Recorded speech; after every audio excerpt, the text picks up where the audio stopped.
Sunday হইয়া Monday রোজ খাওয়া day. তো আমি আজকে করবো ডিম দিয়ে ডিম ভাপা। চলো তোমাদেরকে দেখাচ্ছি আমি কীভাবে করব।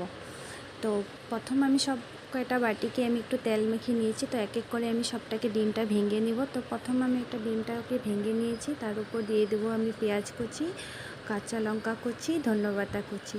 তো এরকম করে আমি সব কয়টাকে ভরিয়ে নিব। তো প্রথমে এই বাটিটা আমি ভরিয়ে নিয়েছি। চলে, তো এটা আমার হয়ে গেল। তো এরকম করে আমি সব কয়টাকে ভরে নেব। তো এরকম করে আমি সব একটা একটা ভরে নিচ্ছি। এদিকে ভরতে ভরতে আমার হাজব্যান্ড আমাকে বলছে তুমি কি পারবে। তো আমি ওর দিকে স্মাইল করে আমি ওকে কোনো কিছু বলিনি। তো মনে মনে বলছি কি জানি হবে কি না, তাই যাই হোক ট্রাই করছি, ট্রাই একবার করে দেখতে হয়। তো যাই হোক ট্রাই করছি। তো ফাইনালি আমার সব কয়টাকে ভরানো হয়ে গেছে। তো এবার আমি সব কয়টাকে স্টিম করব। তো স্টিম করার পর তোমাদেরকে দেখাচ্ছি কীরকম রেজাল্ট হয়। তো চলো আমি স্টিম করব এবার।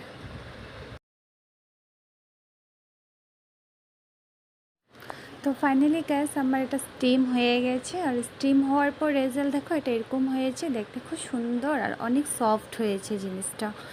তো এখন আমি এটাকে মশলাতে দিয়ে দেব। তো চলো তোমাদেরকে দেখাচ্ছি মশলাতে দেওয়ার পর। তো এদিকে আমার তেলটা গরম হয়ে গেছে, এটার উপর আমি পেঁয়াজ কুচিগুলিকে দিয়ে দেবো আর একটু লাল লাল করে ভেজে নেব। তো এদিকে আমি লাল লাল করে ভাজছি, এদিকে আমার হাজব্যান্ড মশলাগুলিকে রেডি করে দিয়েছে আমাকে, সাইডেও অনেকেই হেল্প করে। তো মশলাগুলিকে রেডি করে দিয়েছি, এটার উপর আমি পেঁয়াজ কুচি, আদা রসুন কুচি এইসব আর কি জলটা দিয়ে অল্প গলিয়ে আমি এটাকে দিয়ে দেবো। তো এটা দেওয়ার পরে আমি একটু লাল লাল করে ভেজে নেব। তারপরে ভাজা শেষ হওয়ার পরে আমি স্টিম করে ডিমগুলিকে এক এক করে এটার উপরে দিয়ে দেবো। তো তোমাদেরকে দেখাচ্ছি চলো আমি কি করে লাল লাল করে ভেজে এটাকে ডিমগুলিকে দিয়ে দেবো এক এক করে। তো এটাকে দেওয়ার পরে আমি অনেকটা 10-15 মিনিটের মতন একটু নাড়াচাড়া করবো মশলাগুলিকে, যাতে ও কাঁচাটা গন্ধ না করে। তো এদিকে আমার এটা গরম হয়ে গেল।